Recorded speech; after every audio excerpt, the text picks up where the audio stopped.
Okay, I want to welcome everybody here to our reoccurring See Here Iola meeting, and let's just go ahead and kick this off with the Pledge of Allegiance. I pledge allegiance to the flag of the United States of America and to the republic for which it stands, one nation, under God, indivisible, with liberty and justice for all. Okay, we're just going to kick this off. I kind of like to share little inspirational stories with everybody, and I know that the 4th of July is coming up here pretty soon, and to me, I think it's not about us, and so I have a little short story to read to you guys. Some of you may have heard this one before. A nurse took the tired, anxious serviceman to the bedside. "Your son is here," she said to the old man. She had to repeat the word several times before the patient's eyes opened. Heavily sedated because of the pain of his heart attack, he dimly saw the young uniformed Marine standing outside the oxygen tent. He reached out his hand. The Marine wrapped his toughened fingers around the old man's limp ones, squeezing a message of love and encouragement. The nurse brought a chair so that the Marine could sit beside the bed. All through the night, the young Marine sat there in the poorly lighted ward, holding the old man's hand and offering him words of love and strength. Occasionally, the nurse suggested that the Marine move away and rest a while. He refused. Whenever the nurse came into the ward, the Marine was oblivious of her and of the night noises of the hospital, the clanking of the oxygen tank, the laughter of the night staff members exchanging greetings, the cries and moans of the other patients. Now and then she heard him say a few gentle words. The dying man said nothing, only held tightly to his son all through the night. Along towards dawn, the old man died. The Marine released the now lifeless hand he had been holding and went to tell the nurse. While she did what she had to do, he waited. Finally, she returned. She started to offer words of sympathy, but the Marine interrupted her. "Who was that man?" he asked. The nurse was startled. "He was your father," she answered. "No, he wasn't," the Marine replied. "I never saw him before in my life." "Then why didn't you say something when I took you to him?" "I knew right away there'd been a mistake, but I also knew he needed his son, and his son just wasn't there. When I realized that he was too sick to tell whether or not I was his son, knowing how much he needed me, I stayed." So it's not always about us through life, and I hope that inspires us to do good things. Okay, the next thing that we're going to move into is our city update with Carl.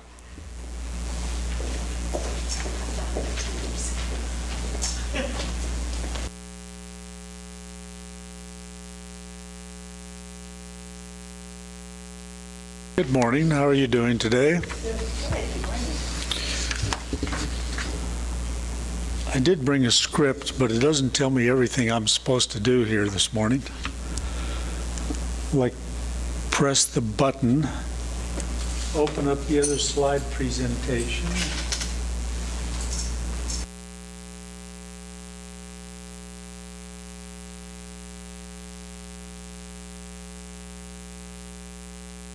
Okay,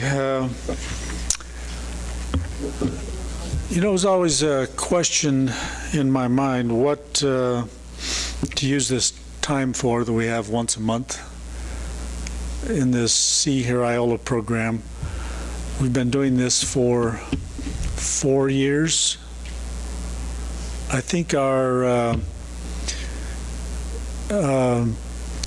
Carla has taken over from Kara, but Kara started loading this program. Not only do we show it on our City Channel 6 website, but we load it on YouTube, so anybody who wants to can go download it.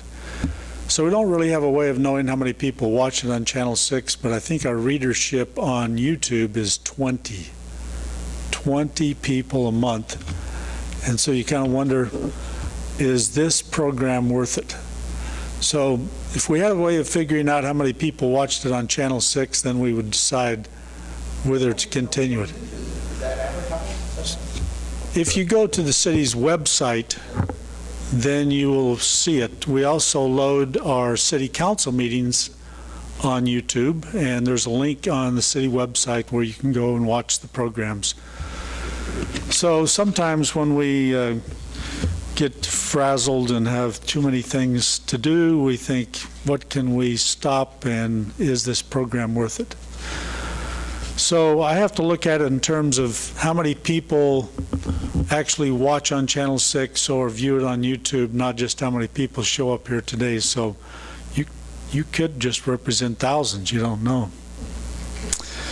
All right, so I decided, since, who knows, this may be my last time here doing this, could be another month or two, don't know, but I thought, well, I'm just going to kind of go through a variety of topics, and I may take more than my 5 allotted minutes, but so be it. We are presently going through the budgeting process, and I thought I'd just describe kind of what we do. We have a Encode software, INCODE. Encode is the software program we use to manage all our finances in the city. And we put in all of our daily transactions and all that stuff, and then when we get ready to do the budget,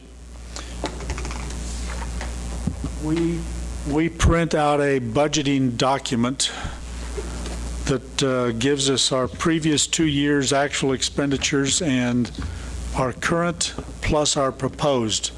And here's the 138 pages or whatever of documents for each department. And we start in April or May. We meet with, we meaning me and Corey, Assistant City Administrator, and Roxanne, City Clerk, meet with each of the department heads and go over their projections for the coming year, what things they want to change on their budget, big ticket items they want to add. And then when we get through with that process, then we take all of this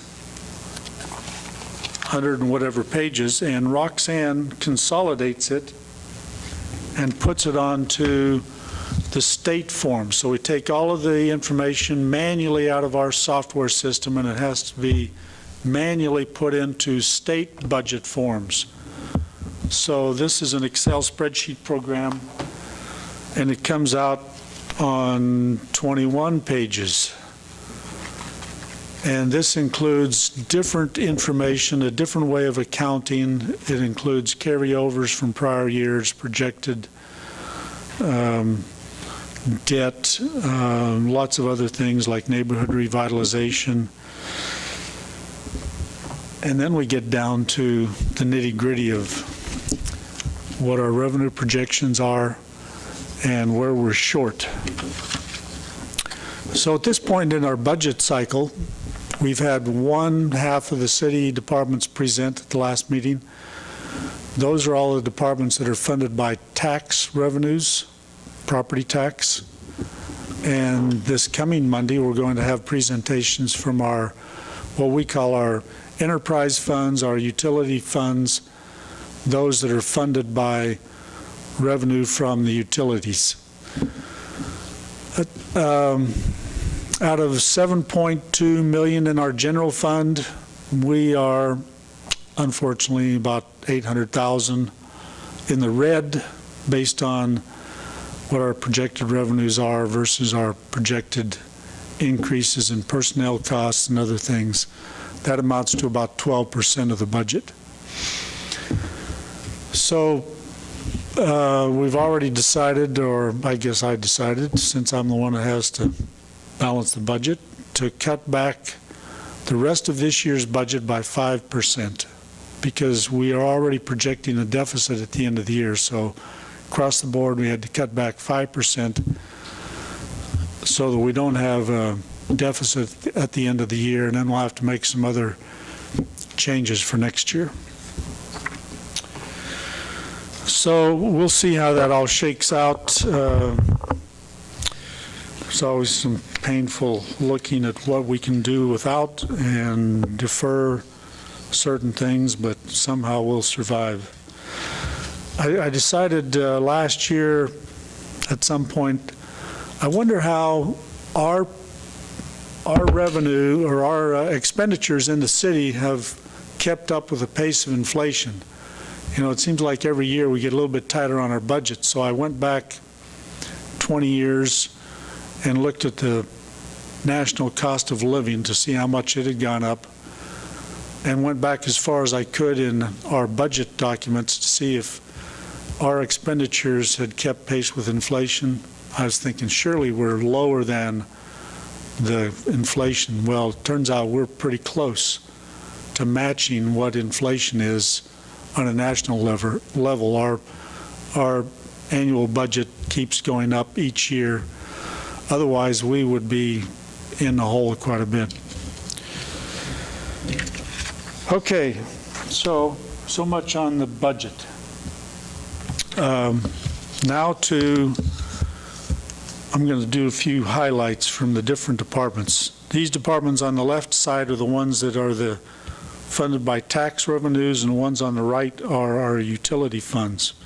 So I'm going to start with kind of our usual city council meetings, 8 council members and a mayor, and we meet twice a month, and they're all volunteers. They don't get paid.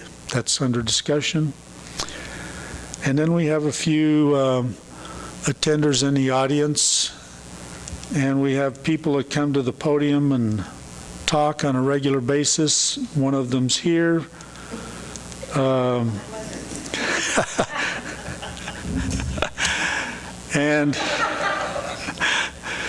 And so you get the expressions. All right, now we're back down to city clerk department. These are the ladies who take care of all of the collection of utility revenues. The police, of course, they enforce our laws, and they also do a lot of other things to try to, for public relations. Like last weekend, they had HOFNOD, Hooked on Fishing, Not on Drugs, just efforts to be more involved with the youth and try to establish kind of a more of a face behind a badge.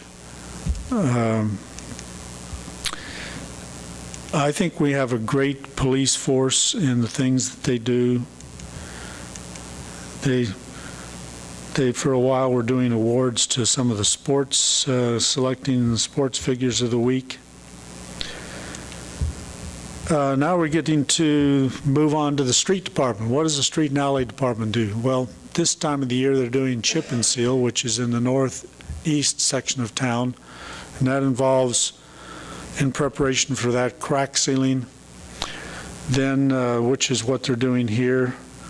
This year we decided to try to recycle some of the waste product that comes off of the streets after chip and seal. The rock that we put down, the street sweeper comes back a day or two later, and whatever is not pushed down into the oil in the street gets swept up. We dump it over by the warehouse in a great big pile, and so we've had this big pile accumulate for 5 or 6 years. And Dan came up with this idea, let's go rent some equipment to sift through this, separate out all the garbage and the dirt. And so this year we're using recycled rock. Cost us about something under $10,000 to rent this equipment and have some special screens made. And here's the sorting equipment. But we think this will save us about $100,000. Now that's an accumulation of about 6 years of built up material, but about every 5 or 6 years, looks like we might be able to do this and save some money. So that was good thinking on Dan's part. All right, so chip and seal, the oil spreader goes by, spreads in some oil, and then the truck comes by and puts rock on top of it, and then we have a compactor that goes by and compresses it, and voila, we have renewed streets that generally last 4, 5, or 6 years before it has to be coated. I think this whole, each year we end up spending about $250,000 on the chip and seal program. Okay, here's what the shoes look like for those of you who walk near the oil and might get black coated shoes. Okay, now we got the Parks and Cemetery, this is Berkeley Kerr's department. They mow all our parks. They've helped a lot in special projects in the last 3 years, like the handicap accessible playground. It's not that they did it. I think these are great projects where community groups come together and they do fundraising and they decide what they want to do. And so it's been really an easy process for us to just say, yeah, we would be great. We'd love to be partners on those projects. You help with the fundraising and do a lot of this legwork, and then we'll use our crews to help install the project. So we've had this handicap accessible playground. We've had the dog park and the disc golf course are just 3 that we've had here in the last few years. And this summertime was really a challenging time for Berkeley and his department to try to mow all the 50 acres of land that they try to keep up with and weed eating, and plus the regular maintenance. Sometimes I don't think about just emptying the trash barrels and cleaning the restrooms in the parks. Things like that, which I don't think about too much, is another thing that they keep up with. Okay, now I don't know how, I must not have sorted my slides very well. This is Darrell Bond, who's retiring here pretty quick, but he's the one that services all the street lights, replaces them when they burn out. Now back to the parks.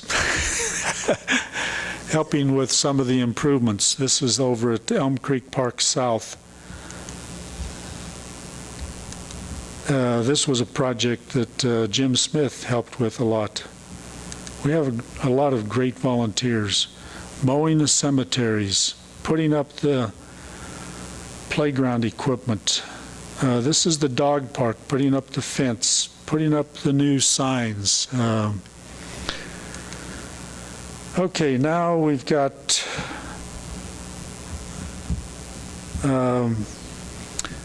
this is the street and alley crew, and the refuse, the garbage truck haulers. Now we're getting to Mitch's department, who takes care of gas, water, and wastewater, all the distribution systems. So, as long as you flush the toilet and it works, as long as the heater works in the wintertime, as long as your lights work, we don't really think about that too much. Now, I think it was 2 weeks ago, some lady called Cox Television and said, my TV doesn't work. What's wrong with the TV, the cable, or something wrong with it? Well, do your lights work? Well, no, I guess my lights don't work. So anyway, sometimes we overlook the obvious, but the power we had a scheduled outage while they were doing some line work, and so it's a major calamity if your cable goes out, no matter about the lights themselves. But so Mitch takes care of the things that are underground that we don't think about too much. They have a great crew. So here's a project that's going on this summer, which is to replace one of the water lines. We try to do a certain number of our major main water lines each year, dig out the old ones, put in new ones, kind of keep our services in good repair. Here's Eric Miller. He's kind of the brains behind a lot of the water issues. A great employee. And then here's Mitch and a couple of the guys on the suck truck that we try to clean our sewer lines at least once. We try to do 25% a year. And this particular resident was having some issues, and so Mitch went out to check the main, make sure there's no tree limbs in it. Just one of the things we do. Here's Dana and John in the warehouse. They do most of the product ordering to keep our crews in business. Now the electric line crew. Jim Baker and and his crew do a great job. This last week, they've been working down by Tony Levitt's place. I don't think anybody's been in there for 20 years to clean away the trees that grow up into the power lines, and if we don't do this regularly, then when we do have a storm or an ice storm, then the power lines go down.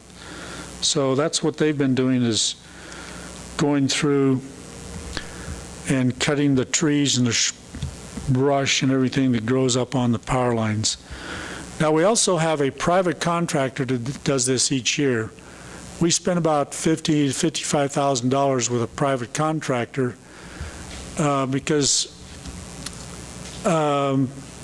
cutting down trees does not require the same qualifications as being knowledgeable about electrical systems and the transformers and everything else. And so we don't have enough manpower to do all the tree trimming ourselves. So we do hire an extra crew to come in and kind of try to keep up with it.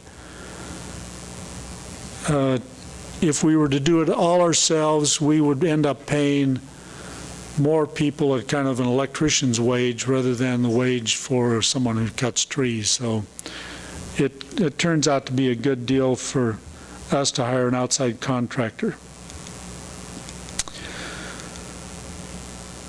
Anyway, it's some people probably wouldn't enjoy going into the spider-infested, chigger-infested, poison ivy areas and doing all that work, but that's part of their job, so I'm glad they do it. Okay, recreation. Jason, Bauer, and Christy and Ryan do a great job of keeping up our recreation programs. This year, the pool takes a lot of time and effort between getting all the lifeguards trained, qualified, working together. We have separate pool staff that help with that during the summer. Now we get to the electric production side. In terms of departments and revenue, the electric production side is really kind of the cash cow of our business. That's the biggest department in terms of revenue, and we use a lot of the revenue from electric generation to supplement other services in the city, to the tune of about $2.5 million comes from the electric fund to fund recreation and fire, EMS, street and alley. Most all of those funds come as a result of either gas or electric transfers. During the summertime, we are, most all of our power comes from West Star or Kansas City Power and Light, but in the summertime, we also do run one of our generators each day for about 4 hours, mostly in the peak times of the day from about 12 to 4, something like that. That keeps our generation capabilities in good condition, and it cuts down on our, what we call as peak shaving. So in hot days like yesterday, we're probably up to around 22 megawatts of power, and if we run one generator, that reduces our peak by 5 megawatts, because that's what one generator produces. So that just saves us a little bit on our total generation bill. Okay, water crews. We had 2 of our crews go to the American Waterworks Association conference this past week in Chicago, and they've been competing each year on the state level. They've taken first place several times in the last 5 or 6 years. This year we decided we've competed at the national level, but we hadn't competed in the water taste test. So Toby, they had to overnight a 5-gallon jug of water to Chicago, and it was entered in with 50 other cities or something, I don't know how many.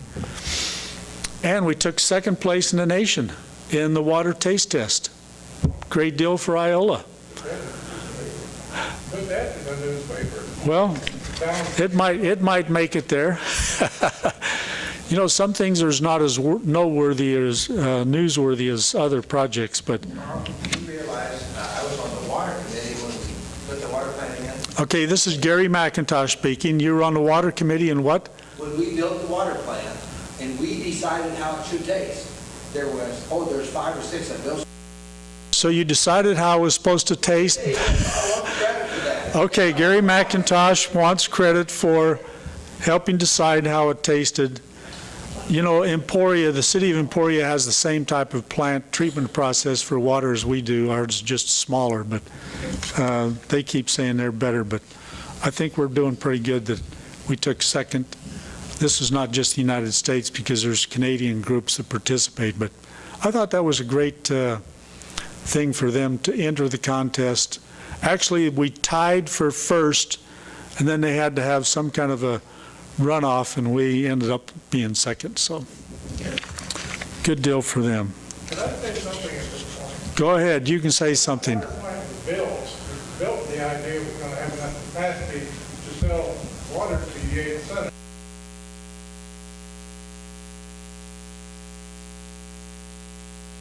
Well, it's interesting that you bring that up, Paul, that there was an idea when the plant was designed that we'd be able to sell water to other communities. And so sometimes I get a little skeptical of proposals come up that engineers come up with so we can build a bigger plant and pay more and they make more profit.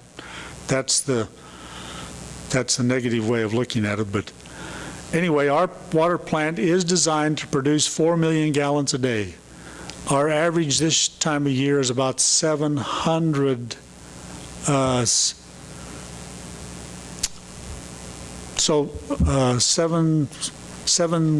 whatever, 700,000, less than a million.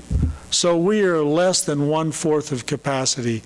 And they did project and build the plant large enough so we could serve some of the other areas, but those potential customers have not materialized, and it's up to them. For example, rural wholesale water district 5, they serve a lot of communities. They just don't treat, they don't remove the hardness in the water like our plant does. And so yes, we do have a nice $10 million Taj Mahal water plant, one of the best. Unfortunately, we have to pay for it. So when you see us raising rates, well, for some reason they thought when they built this that they could get by without having to raise rates, but eventually we had to. And so the payments come due, but we are enjoying the benefits of a great water plant. Okay, here's the two guys that went to the Waterworks conference and got their award. All right, so I'm done. I've used up more than my share of time, but so be it. Thank you.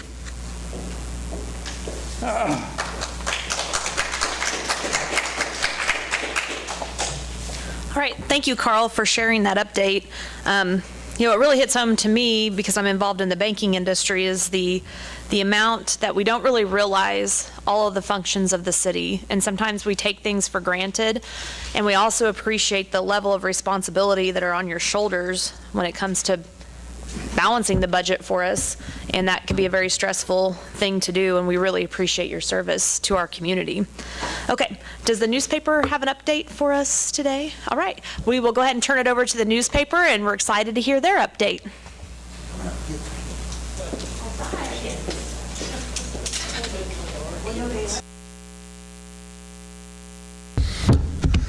Hi all.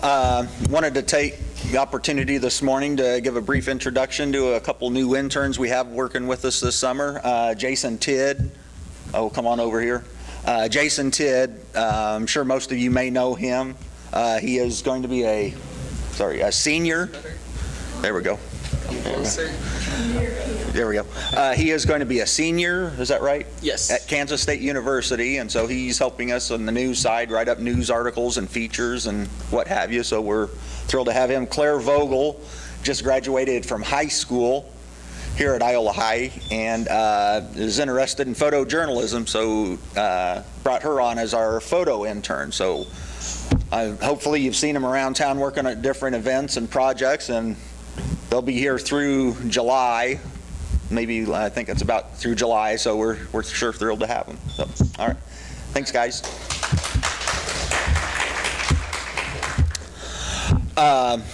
One other item we'd like to talk about there at the Register. It's been about 20 years ago, the late Emerson and Mickey Lynn, our former publishers and bosses, one of their legacies, in addition to running the newspaper for a generation, was they came up with this 2-volume book. It's essentially the annals of the history of Allen County and Iola and the area from when the Register was formed in 1868 up through World War II. And they spent years and countless hours just going through, essentially gleaning daily articles from the newspaper, reproducing them, finding the pictures, and then eventually sending it to a publisher. That was published in 2000. And if you knew Mickey and Emerson, they get bored easily, so they thought, well, let's just keep on going. So they've started a third volume that goes from the end of World War II up to New Year's Eve 2000. And unfortunately, as life would have it, they both passed on in the interim. And so the project was kind of stuck in hiatus. Emerson, after Mickey had died first, and so Emerson had continued to work on it, and then brought in some helpers to help him kind of continue typing up the text for it. And then when he died about 3 years ago, and so it's kind of been in hiatus since then. Susan Lynn, their daughter, our publisher, has kind of continued to do the proofreading and editing. And Bruce Symes, who used to work with the paper, is now a writing coach out at Allen Community College. He's helping and assisting. And they're closer than they've ever been to the finish line. We've got all the copy that we need. What we are doing now is appealing to the community. We would like to have help illustrating it. We have reams of photos as well, but if folks, anything after World War II but before 2000, just think of all the historic events that happened here. We had the inland hurricane of '86. We've had businesses come and go. We've had industries come and go. We've had people come and go. And we would love to, if somebody has a box of photos that just things around town, events, what have you, we would love to borrow them. We sure wouldn't keep them. We would scan them in and then hand them right back to the people who supplied us. But if you have photos, you could give us a call, 365-2111, or you can send it to us via news@iolaregister.com, and we'd sure love to take a look at them and love to have you guys be a part of this book as well. Thank you. Oh, I'm sorry, yes. These books, when they were published in about 2000, were very well received. And we didn't realize, but we were upstairs kind of going through old records and everything. We still have some available, selling for $99 a piece. It's just a tremendous volume here. You'll spend hours just reading through that, recognizing old names and of our ancestors and forefathers and just different events in here. It talks about the Charlie Melvin Mad Bomber run. It talks about the impetus behind that and just all the historic events with Funston's exploits. How far forward is the new one? It'll come up to right up to New Year's Eve 2000. It goes from World War II up to 2000. So that's kind of what we're targeting now. So if you guys have photos from that era, and we sure hope you do, we'd love to take a look at them. Thank you.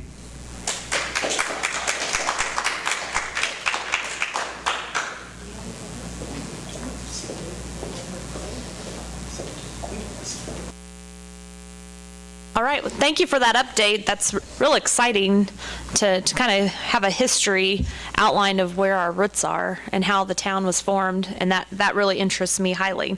Okay, we're now going to move it over to Donna, who is going to give us an update, I think on the football field. I've got two things to say before I start. One, if you come to all the council meetings, they're interesting, and you hear all these budgets. And if you watch, I watch out my window at 1 o'clock at night when the electricity goes off. These guys in the pouring rain and lightning fixing things. And they put in a new street for us last year and some water lines and so forth. Just watch what they do. You won't think they're overpaid. Then on the register thing, those two books are my Bible. And they have taken a lot of photos from us, even for this new edition, but we, like them, cannot find many past World War II. People don't bring them to us anymore, and I think part of the fault is the digital camera. People are not keeping records of them. And I asked for them in almost every gas light, and we've received one. So good luck on that. If you find them, let me know. Okay, about last year, I was invited to see the do what? Oh, where do I turn them? Okay, got it. About last year, I was invited to see the paint job the coaches had done inside the Mustang stable. Now, why this was important to me is my husband got that built in 1970s. I can't remember exactly when, and I can't ask him. So anyway, he felt there was a need for a stadium to dress, and we never had one. They used to come clear over here at the community building and dress. For halftime, that was terrible. So I went inside and looked at some of the things had done. Well, of course, I have access to old pictures. This is when it was started, and it was started in 1937 with funds from WPA. But first of all, the city had to vote to also equal some of these funds, and so they did, and then we got the start of this stadium. And see our old arch there? But this was all wood. Then they filled that with concrete blocks. And I'm telling you, when you cut into those blocks, you're ruining a lot of diamond blades, because I heard my husband gripe about it. Here's what the original stadium looked like. It was beautiful. It was one of the highest class WPA projects in football they ever had. And then this was what happened in 1986, 1986. An inland hurricane took the roof off this and took the steeple off the Catholic Church. It did a lot of damage. There were trees all over for the city to pick up. This is what the new track looked like in 2007, I believe. This was really a big deal, except one thing. It's higher than the Mustang stable, so all the water runs off of it into the stable. And the street has resurfaced many times because it's cheaper to overlay, and I know this because I go to all the city council meetings. It's cheaper to overlay than to take it all off and do from scratch. So everything's higher than the football stadium. So this is the Mustang stable I'm talking about that they got built. And remember the 70s, we didn't have handicap laws. A lot of things were good enough. Well, I went into the visitors' dressing room, which I hadn't been in since Ray stopped coaching in the 70s, and this is what I found. Dirty. And I was appalled. So I thought, I'll write a grant. Well, I wrote a grant, but it didn't get in because the city real quickly one night accepted a grant for the city to take from Thrive for the bridge engineering for over Elm Creek, which we wanted to, so that was all right.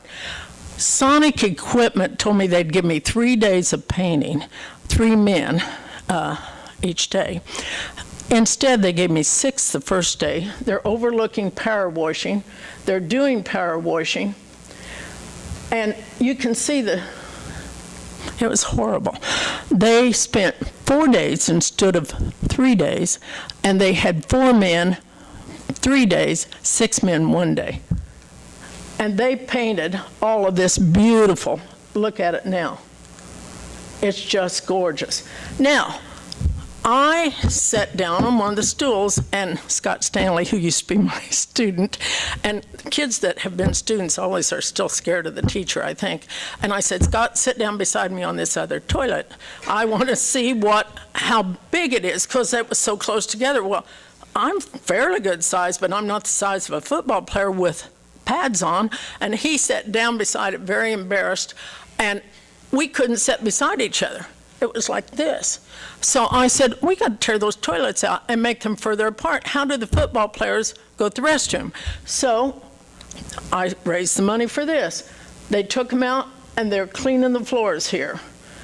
This is what the stadium did, the track did to us. If you see it, it looks like you could rollerblade on it. And you could, except when there's any water, and then it's all going in the dressing room. So I decided, well, that's stupid to have that. So we had several people come and look at it, and even had Berkeley come. This has been the city's for a while and the schools for a while. And I don't care whose it was, it just needed fixed. So there's a drain way over here, and we figured out, not me, I just helped pay for it, but we figured out that if we run everything this way and made a pool around this big drain that the city did several years ago that clears underneath the football field, clear over to the northwest part, we could allow that to drain away. But first of all, we had to move that door. And this is just what it looks like. It's a mess. And how would you like to walk in on a dirty flood type thing? So I said, we got to have new toilets, we got to have new walls, and we got to get rid of all this stuff. So Darren Robinson, who used to be a student of mine, he's putting in a new door on this side, and I've got two pictures here. You can see him tearing it out and then putting it in on the other side where the door used to be. And this, again, he had to take steel blades, diamond blades, to cut into it. And that day, it was 108 when they were doing this, and they were just soaking wet. But here's what it looked like finished. Looked really nice. And here's the door in, and here it is there. Now they're plugging up that hole. Here's it from the inside, and you can see. Here's the toilet taken out, all those plumbing. They took out every bit of plumbing. Why? It was only 3 inches wide. And so that's not very wide. And in the 30s and 40s and 50s and 60s and 70s, they didn't change it. So this is the mess we got in both dressing rooms. But then they cleaned it all up, and they are epoxying the floors. And I didn't realize what that meant, but that meant that they smooth them with, it looks like one of those things that do like this, because I watch the men shaking around when they're doing it, and it smooths these floors, and they clean them all up. Here he is doing it, and the guy doing it, you can't see him, but I mean, he is shaking. He's a big guy. Here's the roof. I didn't know the roof was bad because, you know, I don't climb on roofs, and I don't even go up there and look until I found out the roof was bad. And they said, you think you can do the roof too? And I said, wait a minute, how much am you going to keep adding to this bill of mine? And I said, well, does it need done? Well, does it need done? Yeah. So that's what it looked like. And kids hop over that and jump on it, and they had just put some kind of paper down which had holes in it. So I guess every time it rained, it leaked through there too. So they not only had water coming in from the side, they had water coming in there. Well, I happen to know Ron Bourne real well because of being involved in other things, and I'm always bugging him to come and fix the Funston roof because we've had all sorts of problems. Now we're not going to have those because we're redoing the whole house, and he has done many look and sees and patches for me. So I said, Ron, what would be the estimate to do this? And he said, well, let me figure it out. Well, then in the meantime, they come and say, well, would you get an estimate for the press box? It really leaks. I said, wait a minute, I'm only doing the dressing rooms. And they said, well, just get the estimate, we'll pay for it. Well, Ron said the other day, he said, I'll do it for you for free. $5,000 worth of work. And they're putting steel over that. They took that bad board off, they're putting steel on it.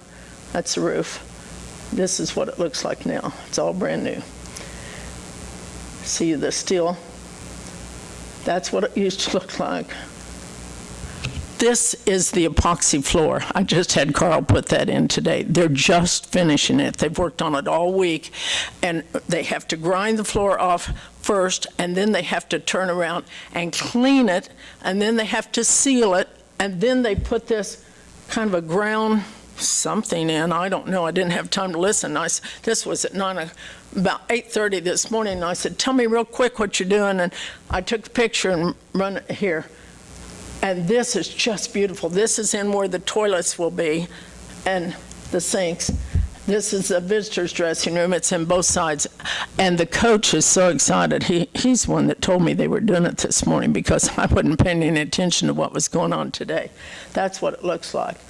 Really, really good. And I'm so excited because we have had probably about $10,000 worth of in-kind, and I know I'm up to $28,000 in gifts. So I thank all the people in Iola and everywhere else and all the football players that played for Ray and some of the coaches that helped him. And it's just been a good project and a job I'm really proud of.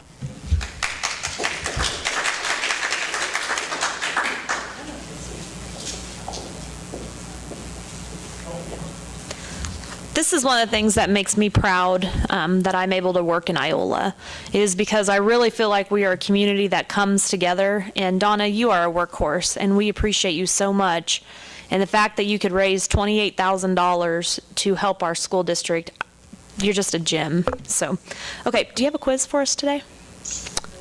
Quiz? I do, but let's skip it. Okay, we're going to go ahead and skip the quiz then. You guys got off the hook. You're pretty lucky. And we are going to have a chamber update.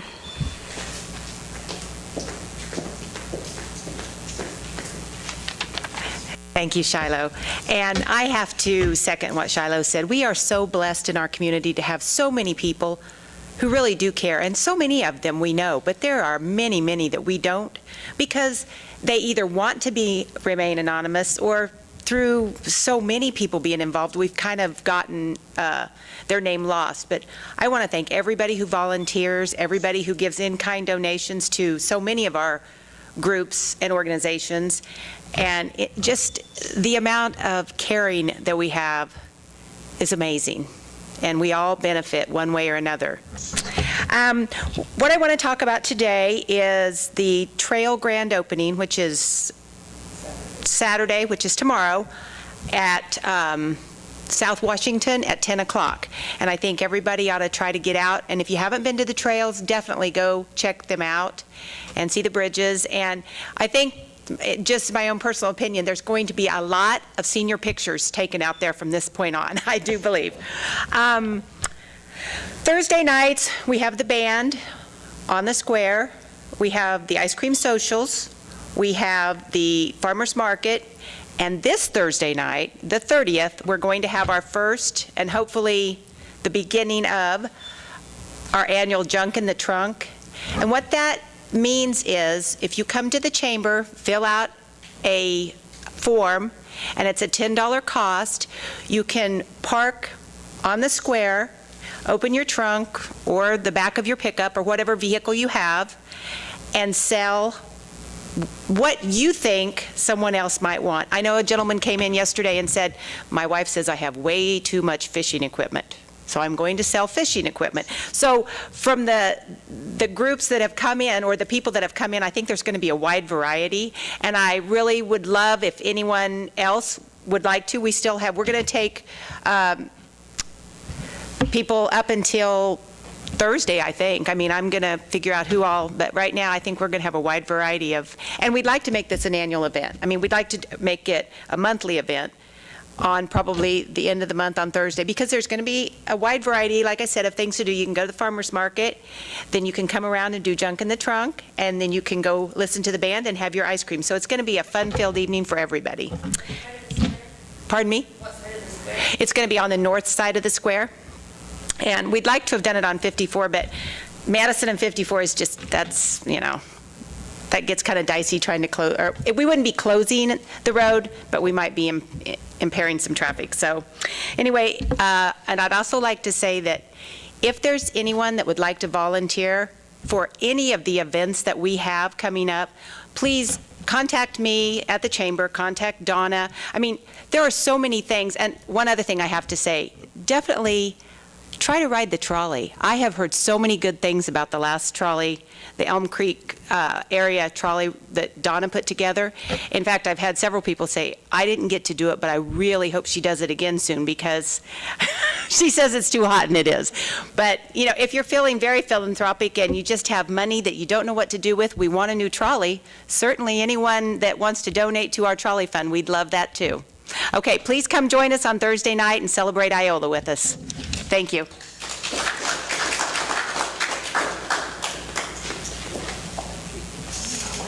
All right, thank you, Carol, for that update. I do not believe we have a housing update today, correct?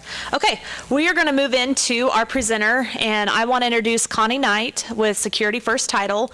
Our theme lately has been this time of year is when people are wanting to buy houses, sell houses, and move, and one of the parts of that process is obtaining title work. But many people don't know what that is, and Connie is the expert, and that's what she does for a living, so I've invited her to come today. And if you want to come on up and take over.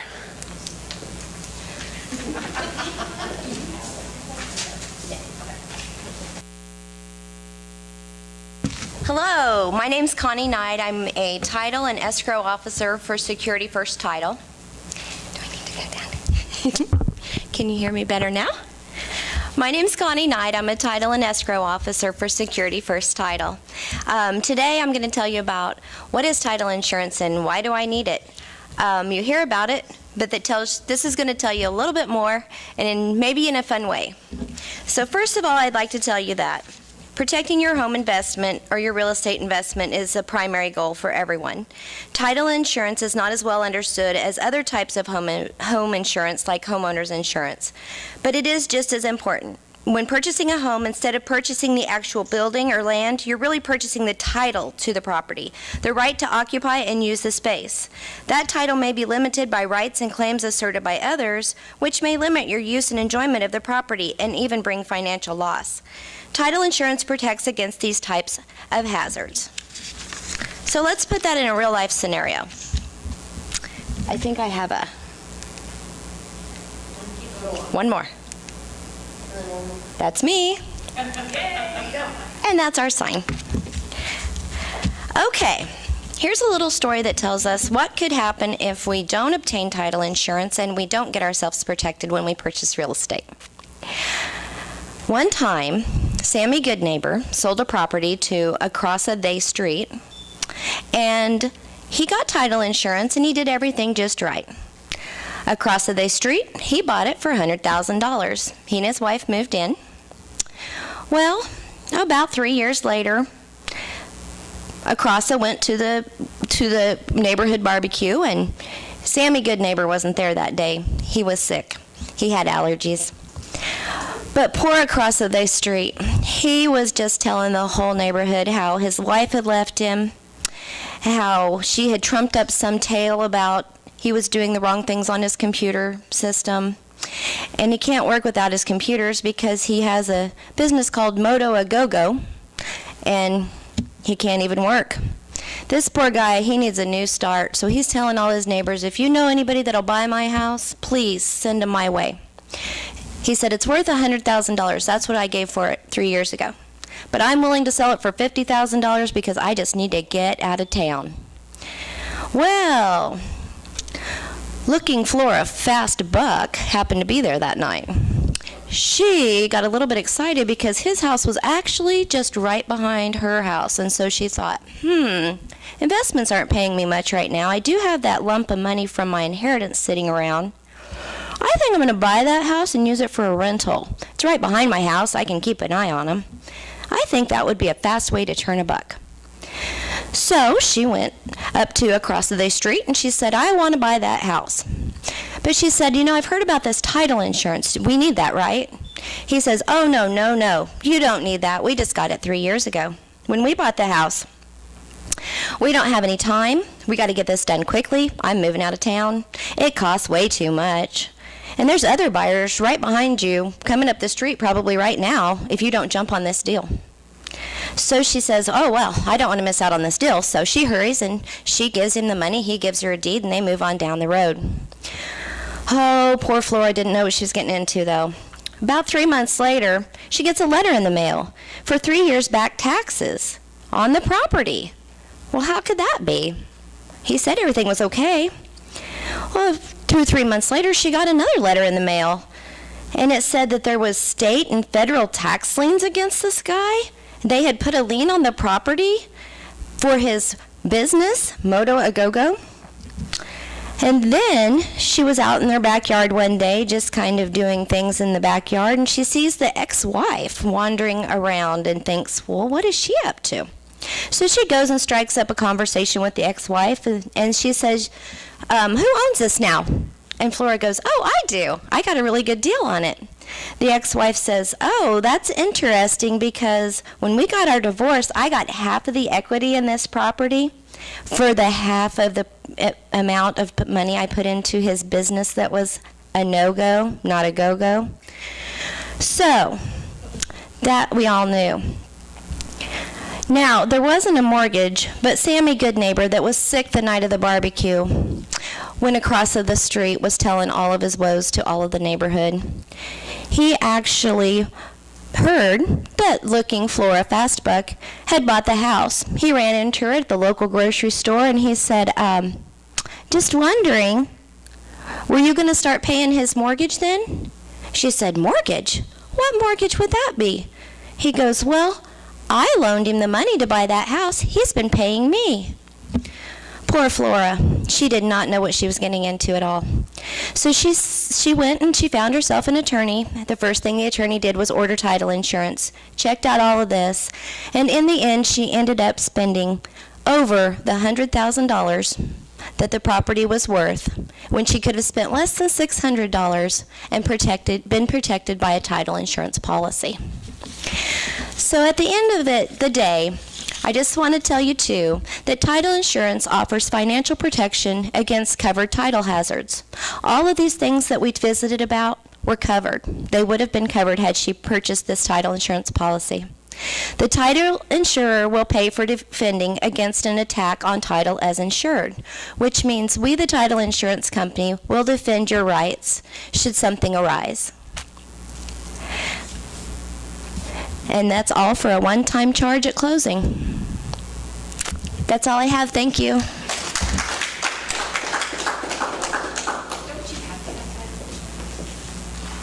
Oh, do you have questions? Is there a question?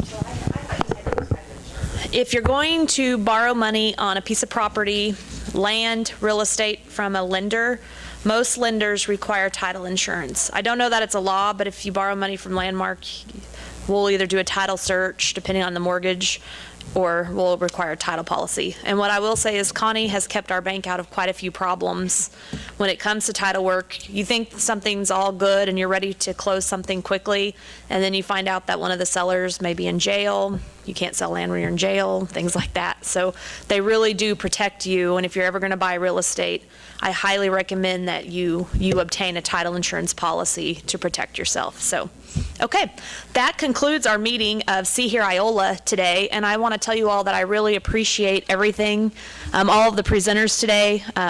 My thought is that this has been one of the better meetings, the most informative, and I really appreciate your time, and we look forward to seeing you again in the future.